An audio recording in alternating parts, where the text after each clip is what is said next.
So imagine that you posit something of value and then you move towards it and you see yourself moving towards it, and that's happening validly. Then the diminution of the distance between you and the goal is signaled by dopamine release. And it shows that the probability that you're going to attain that goal is increasing. And that's what hope is. Now, if you blow out your value structure, if it's pulled out from underneath you because your assumptions are shattered, then your conceptualization of, or even your belief in the possibility of a valid goal also vanishes. So not only are you subsumed by anxiety, you're overwhelmed by hopelessness.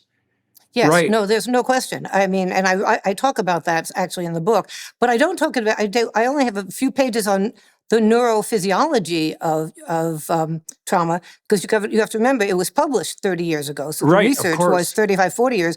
We have learned, or trauma researchers, and I haven't, by the way, done research on trauma for many years, but trauma researchers have learned a great deal, as you're pointing out, about some of the physiological, neuropsychological bases of, or ramifications and consequences of trauma, which is not something that, that long ago we knew much about.